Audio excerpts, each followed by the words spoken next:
Hello everyone, my name is Brandon Crow, and today I'm going to be explaining how to lay a tile backsplash. A tile backsplash can be an easy weekend project with the right tools, the right preparation, and knowing how to do your install. The first step you want to take when doing a tile backsplash is gathering up the tools you're going to need. You're going to need a tile saw, you're going to need a tape measure, and you're going to need a trowel to smear the thin set, and then you're going to need a grout once you get the tile laid to finish your grouting, and that completes the process.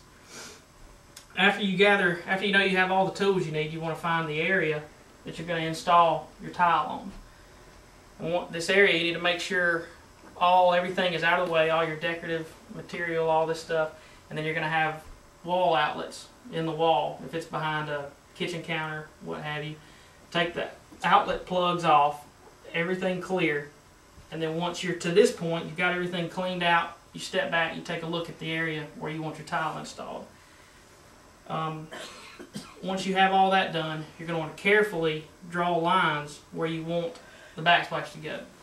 Carefully cut out the sheetrock, remove the sheetrock back, and then you're going to have just open studs from where the house was built originally. You're just going to take all that stuff down.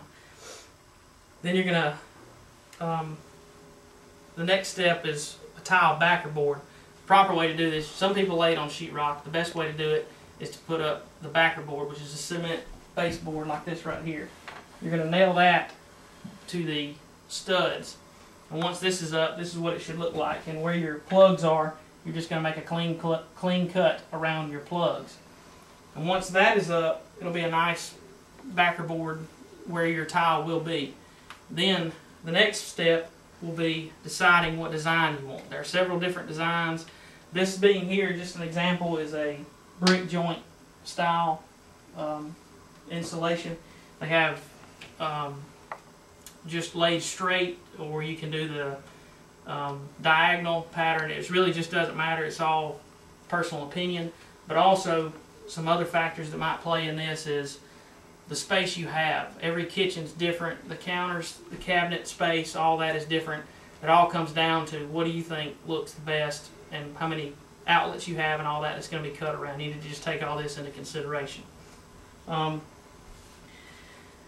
you've chosen the pattern, you need to take your space and measure out where the tile is going to go. Find each end, find your center point.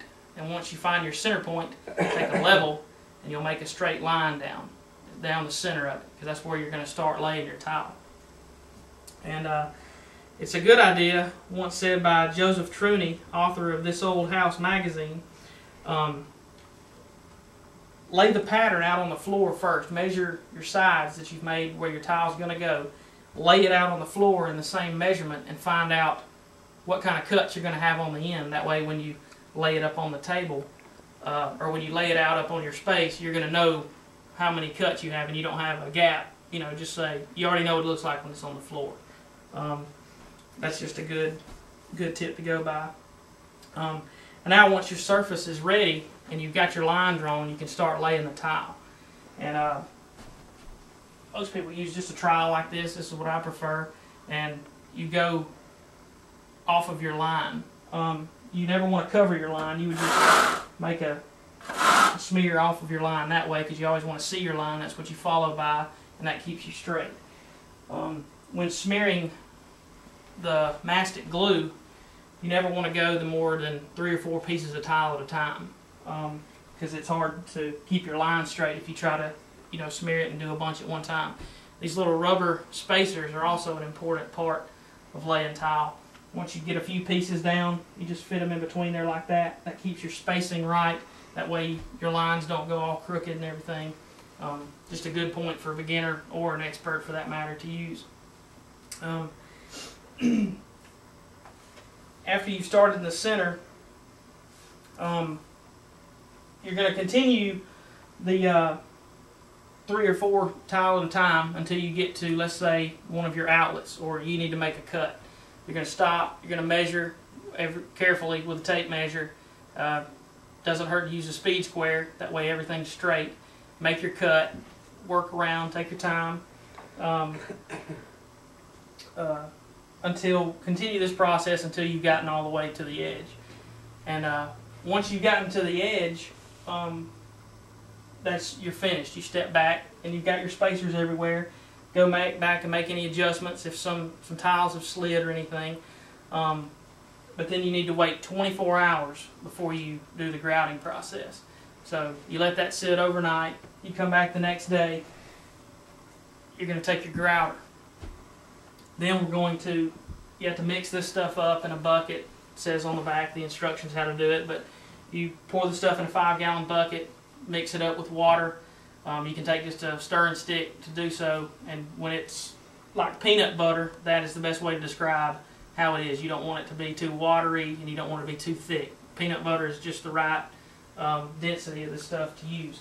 And once you've got your bucket mixed up, it's a good idea to let it sit for 3 to 5 minutes to harden up and everything. That way you can use it. Then the next process is just taking it out of your bucket and smearing the whole area. Don't try to just in the little sections. Just smear the whole area and then wipe clean with a sponge, and just do that in about a 1-foot section at a time, and then that completes your process. And once you've let it sit for another 24 hours after grouting, you're finished. And then if you've done this yourself, you've transformed your kitchen, your space, into a nice looking kitchen, and you save money while doing so. And hopefully this has helped you out.